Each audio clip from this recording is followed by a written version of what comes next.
네, 민주당 차기 당권을 놓고 이재명, 박용진, 강훈식 후보 3인방이 처음 TV 토론에서 맞붙었습니다. 국민의힘은 비대위 체제로의 전환에 속도를 내고 있는데요. 비대위 성격과 기간, 차기 전당대회 시점 등을 두고 여전히 혼란이 이어지고 있습니다. 나이트 포커스 오늘은 이종훈 정치평론가, 추진봉 성공회대 교수와 함께하겠습니다. 어서 오십시오. 안녕하세요. 안녕하세요. 네. 오늘은 정말 오랜만에 민주당 얘기부터 좀 해볼 상황이 생겼습니다. 민주당 당권 주자 3명이 오늘 첫 TV 토론회를 가졌는데요. 이른바 어대명을 깨기 위한 파상 공세가 이어졌습니다. 주요 장면 먼저 보고 오시죠. 저소득자, 저학력자들의 경우에 국민의힘을 많이 지지한단다. 저는 그냥 실언인 줄 알았는데 관련된 통계 자료를 올리시면서 내 말이 맞다 이러셨습니다. 정확한 정보 전달, 이게 가능한 이제 소위 언론 환경이라고 하는 거 정말 중요하다. 과대하게 침소봉대하지 않으시고 오해가 좀 없으시면 좋을 것 같습니다. 온라인 게시판을 만들어서 항의 의원 랭킹을 만들겠다. 국회의원과 당원 지지자 간의 간극을 좁히자는 취지에 비해서 사실은 오히려 피해받고 더 간극을 멀리하지 않을까 이런 우려들이 있는데 강연의 재미있으라고 비판을 하는 부분도 허용을 하자 한 건데 그걸 욕이란 표현을 이제 문제 삼은 거죠. 비판할 기능을 좀 갖자. 가장 큰 일이 지난번 지방선거에 있었던 개항을 공천, 이른바 셀프 공천 관련해서 박지원 그 당시 비대위원장에게 전화하신 적 있습니까? 제가 공천권을 가진 사람이 아니기 때문에 그걸 셀프 공천이라고 할 수는 없는 것이고요. 저도 의견을 낸 건 맞습니다. 그러니까 본인이 출마하기 위해서 나를 추천해달라, 공천해달라 이런 얘기는 하셨다는 말씀이신 거죠? 제가 그것을 당의 시스템을 무력화하거나 또 제가 그 권한을 전적으로 행사하거나 하는 것은 아니니까 그걸 가지고 셀프 공천이라고 하시는 건 적절치 셀프 않은 것 같습니다. 공천이라고 하는. 네. 첫 TV 토론회니까 기선제압의 성격이 좀 있겠죠. 박용진, 강훈식 후보, 이재명 후보 요 며칠 동안 설화가 좀 있었는데 거기에 대해서 맹공을 퍼붓는 모습 지금 보고 오셨습니다. 예. 자, 어떤 점이 제일 눈에 띄셨습니까? 뭐 지금 말씀하신 것처럼 이제 발언 가지고 문제를 삼았죠. 사실은 이제 발언은 좀 조심할 필요가 있어요. 네. 그러니까 이재명 의원 입장에서도 어쨌든 본인의 의도와 관계없이 어떤 발언 하나가 자극적인 발언이 들어가면 그 발언이 논란이 될 수밖에 없어요. 그러니까 그 부분은 앞으로도 주의할 필요가 있다는 생각이 듭니다. 예를 들면 뭐 욕 관련된 플랫폼을 만들자는 그런 말이라든지 예. 또는 저소득층, 저학력 이런 표현들은요 불필요하게 쓰여지면 이거 자체가 사실은 논란이 될 수밖에 없어요. 그러니까 뒤에 의견이 어떻든 전체 맥락이 어떻든 관계없이 이 발언들이나 용어가 갖고 있는 그 어떤 휘발성 이런 부분들 때문에 논란이 될 수 있으니까 앞으로 주의할 필요가 있다는 개인적인 생각이고요. 오늘 뭐 어쨌든 그럼에도 불구하고 이재명 의원이 잘 본인이 이제 해명을 했잖아요. 여러 가지 예. 부분에서 이런 뜻으로 얘기한 것이니까 확대 해석 안 해줬으면 고맙겠다 이렇게 얘기를 하신 거니까 저는 뭐 그 부분의 해명은 잘했다고 생각해요. 해명이 잘 됐다. 그러나 다만 앞으로도 이제 계속 이제 토론회 할 거 아니에요. 그렇죠. 또 유튜브에 이제 본인 활동사항 올리고 이러실 때 이런 발언들 들어가지 않도록 주의하는 것이 반드시 필요하다고 생각합니다. 예.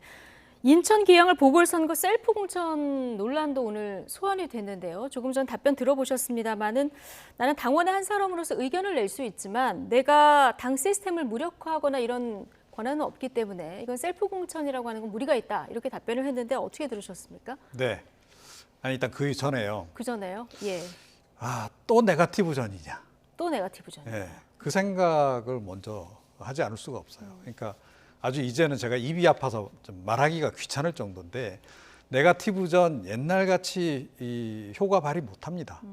더군다나 지금 97그룹들은 기존의 그 86세대하고 우린 다릅니다라고 나온 사람들이잖아요. 그죠?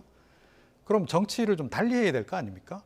그런데 매우 고전적인 아주 그냥 뭐 좋게 말하면 전통적이지만 나쁘게 말하면 좀 상당히 좀 문제가 많은 고질적인 전 폐해에 해당한다고 보는데 그런 네거티브 전에 이 사람들이 또다시 뛰어들고 있다. 그리고 결국 이제 1위를 때려서 내가 양강구도로 올라가겠다 뭔지 그런 거예요. 그 이제 마음이 너무 조급하다 보니까 예. 네거티브 전에 일단 매달리게 되는 그런 식인데 이 부분이 좀 아쉽다. 그렇죠. 예. 그러니까 97그룹이 우리는 86세대하고 이런 점이 다릅니다.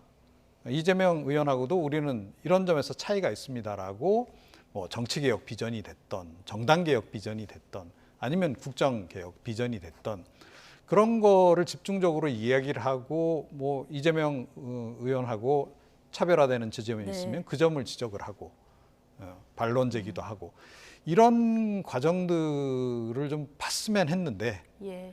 역시나 오늘도 또 네거티브였다. 그래서 굉장히 좀 실망스럽다 이제 그거고요. 그 다음에 뭐 이재명 의원의 이제 그 최근 발언 관련해서는 뭐 본인은 이제 농담 비슷하게 한 것처럼 뭐 그렇게 이야기를 하는데 농담으로라도 해서는 안 되는 발언들을 지금 계속 쏟아내고 있다고 저는 봐요. 그리고 아니 지금 윤석열 대통령을 반면교사로 좀 삼아라 그 얘기를 좀 하지 않을 수 없어요. 그러니까 윤석열 대통령이 지금 임기 초반에 이렇게 고생하는 이유가 뭔가요? 도어 스태핑을 통해서 또는 이 대통령실을 통해서 관계자 발로 나온 또는 윤핵관 발로 나온 발언들이 다 문제성 발언들을 내놓는 바람에 여론을 더 악화시킨 그런 측면이 있잖아요. 그거 뻔히 보고 있잖아요. 그러면서도 왜 이렇게 본인도 이렇게 정제되지 아니한 말들을 자꾸 쏟아내느냐.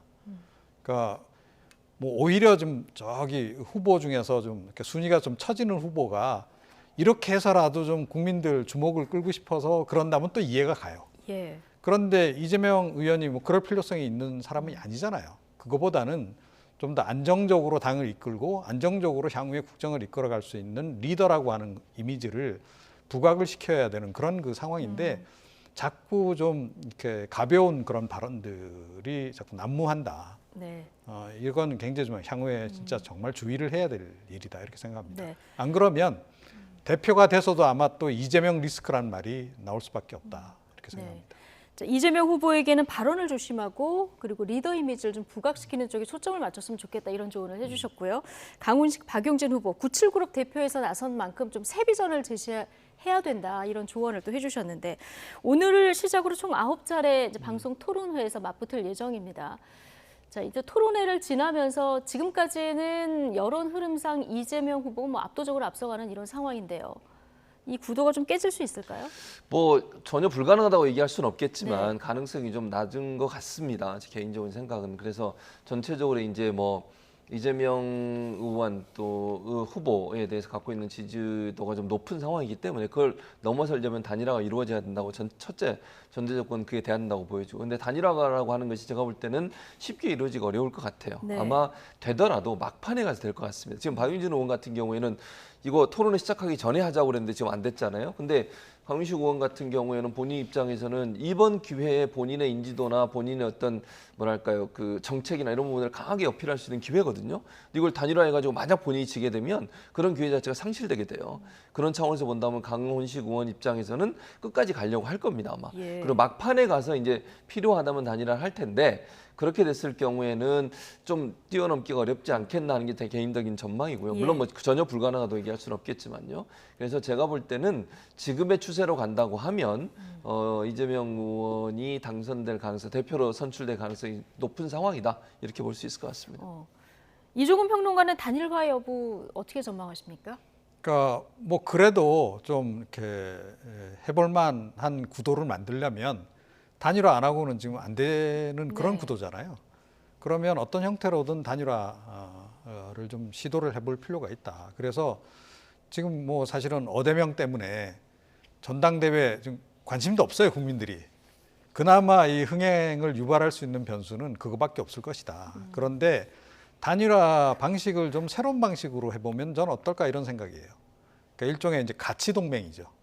예, 조금 전에 제가 비전 말씀도 드렸는데 두 분 다 제가 보기에는 컨텐츠가 부족한 사람들이 아니거든요.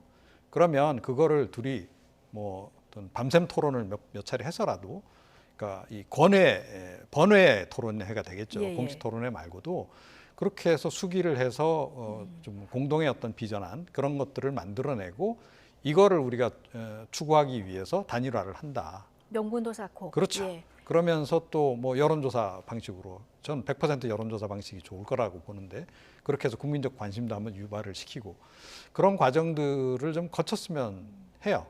이게 이제 뭐 더불어민주당 전당대회 흥행 차원에서도 그렇고 또 두 사람의 정치적 미래를 보더라도 그렇고 그렇다. 당장 뭐 내가 아니면 안 돼. 이 식으로 가는 거는 제가 보건대는 그렇게 바람직한 그런 구도는 아니다 이렇게 생각합니다. 예. 자, 앞으로 방송 토론회들도 좀 지켜보고 말씀하신 가치 동맹을 고리로 한 어떤 단일화가 이루어질지 이것도 좀 지켜봐야 되는 대목이고요. 자, 민주당이 당 홈페이지 내에 당원들 의견이 모이면 지도부가 답하는 당원 청원 시스템이라는 걸 만들었어요. 자, 가장 많은 동의를 얻은 게시물이 뭔가 지금까지 봤더니 당원 80조를 개정해달라. 자, 이런 요청입니다. 당원 80조. 당직자가 부정부패 혐의로 기소되면 기소와 동시에 직무를 정지하고 윤리심판원이 조사에 나서도록 규정이 돼 있는데 이거를 개정해달라 이런 요청인 거죠? 그렇습니다. 이거 아마 이제 이걸 당원들이 올린 거니까 당원들 네. 입장에서 아마 우려를 하는 것 같아요. 이제 우려라고 제가 표현한 건 뭐냐면 지금 이재명 후보, 이재명 의원을 향해서 지금 검찰이 여러 가지 수사를 하고 있지 않습니까? 네. 지난 대선에 있었던 여러 가지 논란들에 대해서 수사를 하고 있고 전방위적으로 지금 뭐 여러 군데 압수수색을 하고 있고 지금 아마 당원들 입장에서는 이재명 의원을 타겟으로 해서 뭔가 피해를 주려는 그러니까 뭔가 좀 흠집을 내려는 시도라고 판단한 것 같아요. 그리고 이제 아무래도 검찰총장 출신이 대통령을 하고 계시고 네. 한동훈 검사장이 법무부 장관을 하고 있지 않습니까? 이런 상황이라고 하면 의도적으로 이재명 의원을 당대표직에서 끌어내리기 위해서 기소라고 하는 카드를 쓰지 않을까 이런 우려를 하는 것 같아요. 예. 그러니까 당원들 입장에서 특히 이제 이재명 의원을 지지하는 분들 입장에서는 그런 일이 발생하게 되면 기소라고 하는 건 검찰이 하는 거지만 최종적인 결정은 재판을 통해서 결정이 나오는 거니까요. 모든 사람이 기소됐다고 다 유죄가 되는 건 아니지 않습니까? 예. 무죄로 나올 수도 있고 이런 상황이 되는 거니까. 근데 일종의 방탄용 청원 아니냐 이런 지적 계속 나오는데요. 최준봉 교수님 보시기엔 개인적으로 어떻습니까? 저는 지금의 상황에서는 저런 청원들이 올라오는 것 자체를 부정적으로만 보지는 않아요. 그러니까 지금 말씀하신 것처럼 일반인들이나 중도층에 있는 분들은 그렇게 생각할 수 있죠. 왜냐하면 이재명 의원이 지금 여러 가지 그 수사의 어떤 그 내용 중에 피해를 당할 수 있는 상황이 된다고 예. 보이니까 다만 이제 그럼에도 불구하고 우려가 되는 것은 아까도 말씀드렸지만 이제 현직 대통령이 검찰청장 출신이시고 법무부 장관이 이제 검사 출신이고 이런 부분들이 혹시나 의도적으로 기소라고 하는 기소권을 활용해서 왜냐하면 기소권은 지금 검찰만 갖고 있는 거잖아요. 예. 경찰은 기소를 할 수 없는 거거든요.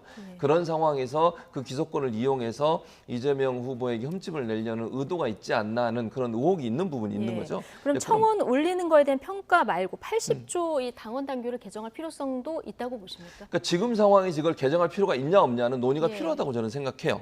지금 상황에서는 다만 상황적으로 봐서 이런 청원을 올리는 분들 입장에서는 그런 네. 우려를 표명하는 방법이라고 생각하거든요. 왜냐하면 이거 지금 아까 말씀하신 것처럼 청원 사이트로 올라오는 거니까 당원들 입장에서는 그런 우려를 반영하는 하나의 청원이라고 보여지고 네. 이거는 이제 청원이 올라오면 당내에서 논의를 하겠죠. 이런 부분들을 바꿀지 안 바꿀지를 그건 이제 지켜봐야 될 것 같고 아마 그 지지자들 입장에서는 그런 우려를 아마 하고 있는 것으로 보여집니다. 네.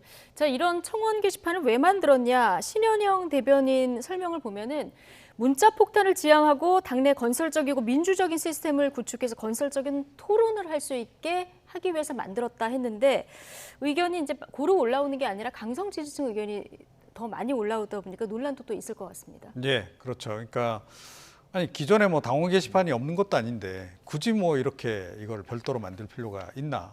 저 개인적으로 좀 의아해요. 그러니까 이거는 좀 보기에 따라서는 암흑의 맞춤형 게시판인 것처럼도 보인다는 거죠. 그리고 이제 뭐 이 게시판 열자마자 또 그런 댓글들이 쫙 몰리는 거로 예. 봐도 그렇고 이 마치 뭐 홍위병을 총동원령 내린 것 같은 홍위병용 특화 게시판 뭐 이렇게 지금 실제로는 지금 돼버렸단 말이에요. 그래서 이런 식의 게시판이 운영되는 게 과연 더불어민주당에 도움이 될까? 저는 그런 점에서 오히려 좀 우려가 돼요. 그러니까 기존의 자유 게시판, 뭐 당원 자유 게시판 같은 걸 통해서도 충분히 소통이 가능한데 이제 이런 거를 시도한다. 이제 여기에다 조금 전에 이제 약간 후보자들 간 이제 토론 과정에서도 나왔는데 이른바 욕 플랫폼 그것까지 이제 더해지니까 이거 결국 이제 이재명 의원이 당 대표 되는 걸 전제로 해서 네. 그러니까 결국은 이제 이재명의 홍위병들을 끌어모으는 그런 이제 수단으로 이걸 다 이런 플랫폼도 활용하고 게시판도 활용하려고 하는 거 아니냐 그런 이제 그 의혹이 당내외에서 그래서 제기될 수밖에 없는 그런 상황이다. 괜히 이런 거를 왜 만들려고 하시는지 저는 잘 모르겠습니다. 네, 이게 순기능이 많을지 그 반대일지 좀 지켜봐야 될 것 같고요.